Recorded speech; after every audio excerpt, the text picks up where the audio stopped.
मैं आज भी मेरी वो एक्सरसाइज़ रहती है, मैं हफ़्ते में आधा घंटा अकेला बैठ जाता हूँ आईने के सामने, अपने आप से बात करता हूँ। आपको अपने आप से बात करनी चाहिए क्योंकि आप अपने आप को सबसे ज़्यादा आप ही समझ सकते हैं और कोई नहीं समझ सकता।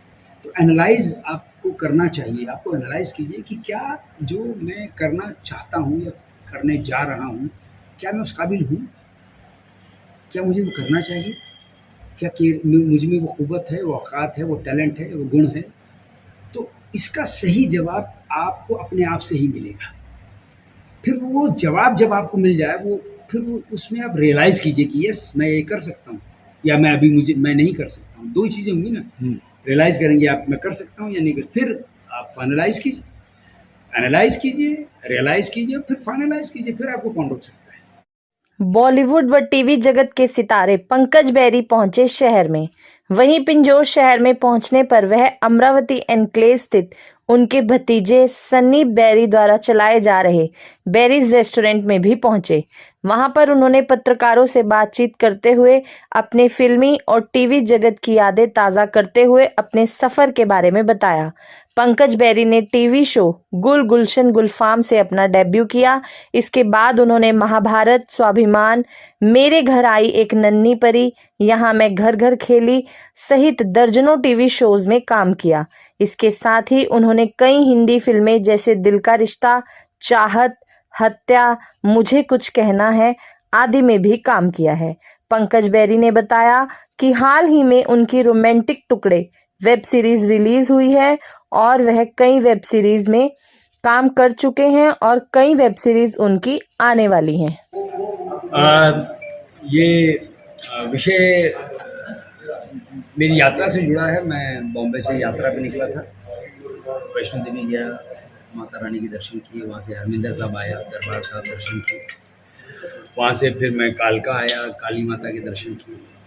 फिर मैं अपने भतीजे सनी बेरी जो पिंजौर में, बेसिकली मैं भी पिंजौर में ही पला बड़ा हूँ, सब यादें पिंजौर से ही जुड़ी हैं। तो मेरे भाइयों का रेस्टोरेंट रहे हैं पिंजौर में भी, मेरे भाई के रेस्टोरेंट थे, बड़े बड़े भाई साहब।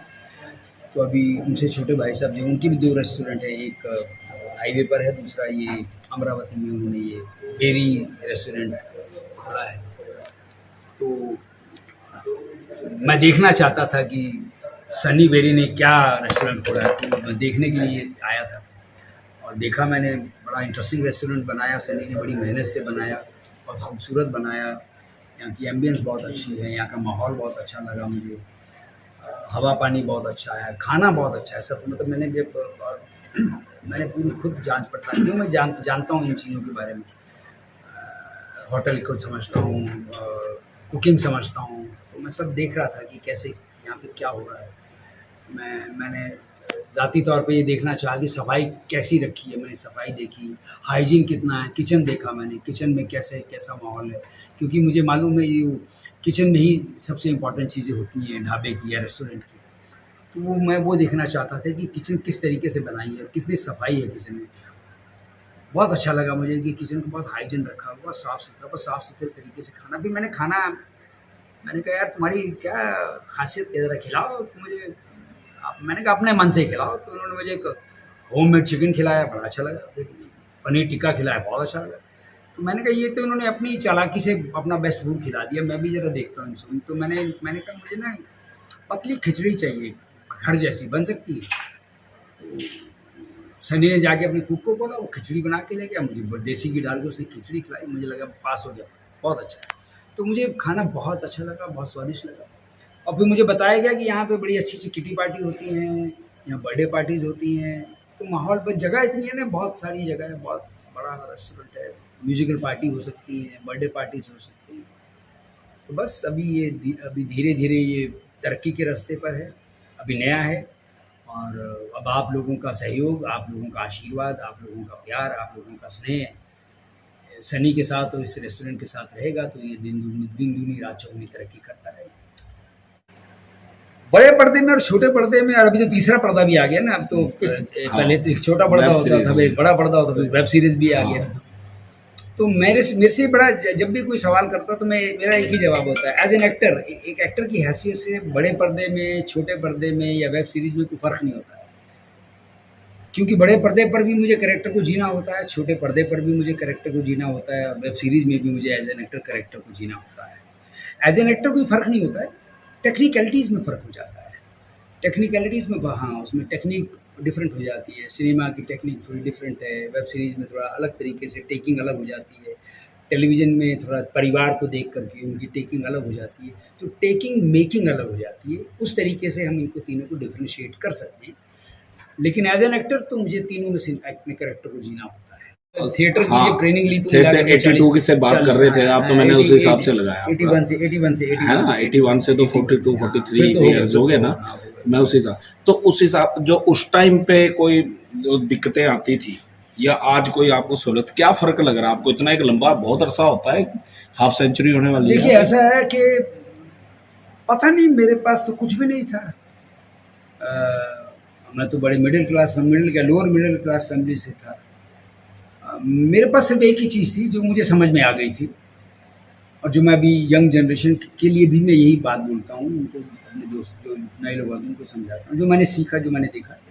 मैंने जब अपने आप को यहाँ पे यहीं पे मैंने देखना शुरू कर दिया, समझ आनी मुझे शुरू हो गई थी कि एक चीज़ तो है, परमात्मा, ये जो टैलेंट होता है ना, ये ऊपर से आता है। ये कोई इंस्टीट्यूट इसको सीख नहीं सकता। जबकि मैं डिपार्टमेंट ऑफ इंडियन थिएटर से मैंने डिप्लोमा किया है, मैंने डिपार्टमेंट ऑफ इंडियन थिएटर से एमए की है, मैं पहला गोल्ड मेडलिस्ट हूँ। उसके बावजूद मेरा ये कहना है कि टैलेंट जो है वो ऊपर से आता है। हाँ, फिर मैं डिपार्टमेंट ऑफ इंडियन थिएटर में गया, वहाँ मेरे टैलेंट की पॉलिशिंग हुई। तो पॉलिशिंग करने के बाद मुझे एक चीज़ समझ में आ गई थी कि एक चीज़ तो मुझे परमात्मा ने दी है, चाहे ख़ानदानी पैसा नहीं है कि मैं मर्सिडीज़ लेके जाऊँ, वहाँ स्ट्रगल करूँ, लेकिन एक चीज़ मुझे समझ में आ गई थी कि परमात्मा ने मुझे टैलेंट दिया है, तो मैं टैलेंट की टोकरी लेके वहाँ गया बॉम्बे। तो बस फिर फिर यात्रा चालू हो गई, यहाँ तक पहुँच गए। मतलब जो अब न्यू कमर जो इसमें करियर बनाना चाहता, आप उनको यही कहेंगे कि भाई, मैं एक चीज़ अभी अभी थोड़ी देर पहले मैं सैमुअल जी को बता रहा था कि मैं हमेशा ये कहता हूँ कि टैलेंट में नहीं, लाइफ में किसी भी काम को करने से पहले, किसी भी फील्ड में जाने से पहले आपको हमेशा, मैं आज भी मेरी वो एक्सरसाइज रहती है, मैं हफ्ते में आधा घंटा अकेला बैठ जाता हूँ आईने के सामने, अपने आप से बात करता हूँ। आपको अपने आप से बात करनी चाहिए, क्योंकि आप अपने आप को सबसे ज़्यादा आप ही समझ सकते हैं और कोई नहीं समझ सकता। तो एनालाइज आपको करना चाहिए, आपको एनालाइज कीजिए कि क्या जो मैं करना चाहता हूँ या करने जा रहा हूँ, क्या मैं उस काबिल हूँ, क्या मुझे वो करना चाहिए, क्या कि मुझ में वो क़ुव्वत है, वो औक़ात है, वो टैलेंट है, वो गुण है। तो इसका सही जवाब आपको अपने आप से ही मिलेगा। फिर वो जवाब जब आपको मिल जाए, वो फिर वो उसमें आप रियलाइज़ कीजिए कि यस, मैं ये कर सकता हूँ, या मैं नहीं कर सकता हूँ। 2 ही चीज़ें होंगी ना, रियलाइज़ करेंगे आप, मैं कर सकता हूँ या नहीं कर, फिर आप फाइनलाइज़ कीजिए, एनालाइज़ कीजिए, रियलाइज़ कीजिए, फिर फाइनलाइज़ कीजिए, फिर आपको कौन रोक सकता है। ये मैं हमेशा बोलता हूँ, नहीं बोल मैं हमेशा इस बात के खिलाफ हूँ कि आपने शीशे में अपनी शक्ल दिखी, अरे मैं तो बड़ा खूबसूरत दिख रहा हूँ, चलो बॉम्बे, नहीं, बिल्कुल नहीं, भटक जाती हैं। अरे मैं तो बड़ी अच्छी दिख रही हूँ। आप जो करना चाहते हैं, जो करने जा रहे हैं, क्या आप उस काबिल हैं? क्योंकि प्रॉब्लम क्या हो जाती है, बहुत लोग आते हैं बॉम्बे में, भटक जाते हैं, फिर वो वापस नहीं आते हैं। क्या जवाब देंगे जा कर के अपने, अरे मैं तो वहाँ से निकला था और वो तो नहीं, फिर वो कुछ मैंने अपनी आँखों से देखा है, गलत रास्ते भी अपना लेते हैं। तो उससे बेहतर यही है ना कि आप अपने आप को एनालाइज़ कर लो ना कि आप इस काबिल हैं कि नहीं। जिस दिन आपको लगे कि मैं इस काबिल हूँ, निकल, फिर कौन रोकेगा, फिर तो आपको काम मिलना ही मिलना है। मतलब मैं बहुत खुशकिस्मत रहा हूँ, मैं शुक्रगुज़ार हूँ अपने गुरुजी का, मालिक का। थिएटर में भी मुझे लाजवाब किरदार करने को मिले और सिनेमा में, टेलीविज़न में भी लाजवाब किरदार करने को मिले। बहुत कम लोगों की किस्मत में ऐसे रोल आते हैं जो अमर हो जाते हैं। मेरे किरदार, अभी हम थोड़ी देर पहले ज़िक्र कर रहे थे, कुछ ऐसे किरदार मैंने किए जो आज भी लोग याद करते हैं, तो इससे बड़ी अचीवमेंट और क्या हो सकती है। लेकिन जो लालसा है, जो इच्छा है, वो अभी भरी नहीं है। बहुत काम करना चाहता हूँ, क्योंकि मैं हमेशा जब घर से निकलता हूँ शूटिंग करने, शायद उसी चीज़ ने मुझे ज़िंदा रखा हुआ है अभी तक इंडस्ट्री में या लाइफ में भी। मैं हमेशा ये सोच के चलता हूँ कि आज मेरा पहला दिन है। बहुत बढ़िया। मैं वही मान के चलता हूँ लाइफ में कि आज मैं पहली बार परफॉर्म करने जा रहा हूँ, तो मुझे अपना बेस्ट करना है। हाँ, बाकी किरदार तो मैं तो हमेशा अपने ये जो मेरे यार दोस्त थे डायरेक्टर प्रोड्यूसर उनको मैं हमेशा ही बोलता हूँ कि आपकी फ़िल्म में या आपकी वेब सीरीज़ में या आपके टेलीविज़न शो में जो सबसे मुश्किल किरदार है वो मुझे करने को दो। मुझे टेढ़े किरदार करने में मज़ा आता है। इसलिए मैं करना चाहता हूँ। अच्छा। नहीं पता था कि मैं कहाँ जा रहा हूँ लाइफ़ में। छोटी जगह थी। फैमिली की ऐसी सपोर्ट भी नहीं थी। सब सब अपनी जद्दोजहद में लगे हुए थे फैमिली वाले, बिज़नेस चल रहा था, जॉब कर रहे थे वो सब। तो मैं पता नहीं रास्ते अपने आप ही ढूँढ मुझे मैं थोड़ा-सा पता नहीं मुझे ऐसा किस्मत नहीं बनाया, मैं सेल्फ मेड इंसान हूँ, मुझे अपने आप ही रास्ते मिलते चले गए या ढूँढता चला गया। मैं क्रिकेट खेलता था चोरी-छुपे, बड़ा अच्छा क्रिकेट खेलता था, मुझे ऐसा लगता था कि मैं बहुत आगे तक पहुँचूँगा क्रिकेट में। फिर मैं एमेच्योर थिएटर कर रहा था, फिर मुझे लगा कि नहीं मुझे एक ही कश्ती में सवार होना है, फिर मैंने इसी लाइन को चुन लिया। फिर मुझे किसी ने बोला कि मैं पिंजौर से चंडीगढ़ कभी नहीं जाता था, 2 बार गया था मतलब वहीं रहते। मुझे लगा मैं आगे लाइफ में क्या करूँगा बीए करने के बाद। भाई के रेस्टोरेंट में मदद करता था मैं। तो मेरा एक दोस्त होता कालका का दोस्त होता था, उसने मुझे बताया कि चंडीगढ़ में डिपार्टमेंट ऑफ इंडियन थिएटर है, वहाँ पे जाओ एडमिशन ले लो। मैंने कहा यार मैं तो कोई जानता ही नहीं, वहाँ मुझे ये भी नहीं पता था यूनिवर्सिटी कौन से सेक्टर में। तो वो सोशियोलॉजी की एमए कर रहा था, वो मेरे लिए फॉर्म लेके आया, उसने फॉर्म में मैंने घर वालों को बताया ही नहीं, मैंने फॉर्म भर के भेज दिया। मेरे को इंटरव्यू के लिए बुलावा आ गया, मैं चोरी-छिपे इंटरव्यू देने चला गया। इंटरव्यू में मेरा सिलेक्शन हो गया, फिर भी मैंने चुपके से घर वालों को बताया, तो घर वाले बोले, "अरे! तू क्या किस फील्ड में जा रहा है? फला-फला, ढिमका-ढिमका।" लेकिन मैंने कहा मैं करूँगा, मैं चाहता तो मैंने किया, मैंने डिप्लोमा किया। वहाँ मुझे समझ में आ गया, अब थोड़ी चीज़ें समझ में जब प्रोफ़ेशनल ट्रेनिंग शुरू हुई, प्रोफ़ेशनल चीज़ें थी, तो फिर वहाँ से मैंने एमए किया ड्रामा में किया। फिर वहाँ से मुझे और चीज़ें और समझ में आ गई। फिर चंडीगढ़ में बैठे-बैठे ही मुझे फ़िल्में मिल गई थी, लेकिन दुर्भाग्यवश वो फ़िल्में आज तक रिलीज़ नहीं हो पाई। बहुत बड़ी फ़िल्में थी, सागर सरहदी साहब डायरेक्टर, प्रोड्यूसर थे।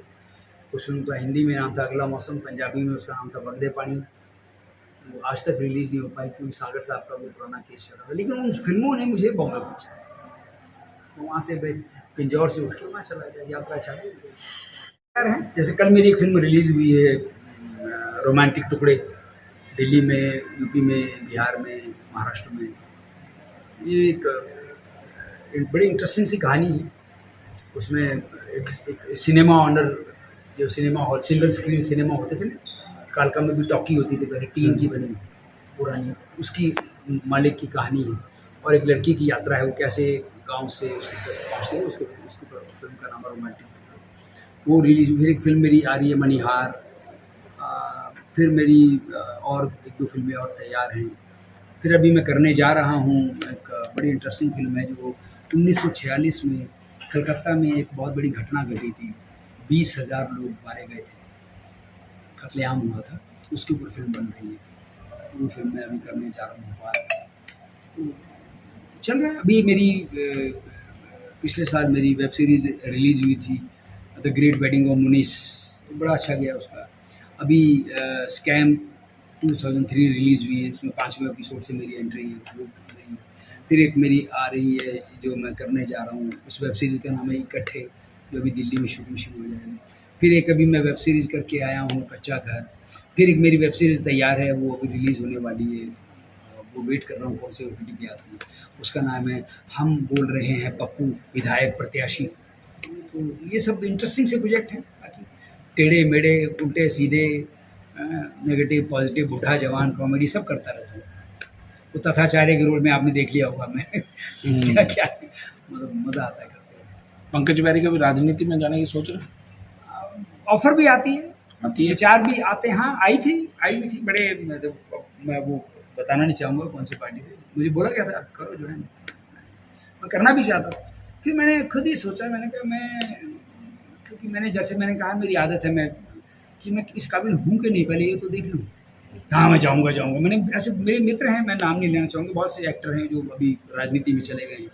आप कर क्या रहे हैं लोगों के लिए, वो ज़्यादा इम्पोर्टेंट है। आप सेवा भाव क्या है आपका, वो आप राजनीति में चले गए, उसके लिए राजनीति में जाना नहीं। आप क्या कर सकते हैं लोगों के लिए? क्या आप राजनीति में जाएँगे और आप टाइम देंगे लोगों को? सबसे इम्पोर्टेंट चीज़ है। मैंने अपने मित्र हैं जो राजनीति में तो शूटिंग करते होते हैं वहाँ पे, कहीं वहाँ पे शूटिंग कर रहे हैं, तो आपने राजनीति में जिस जगह पे आप गए वहाँ पे क्या टाइम दिया आपने, सेवा आपने क्या की?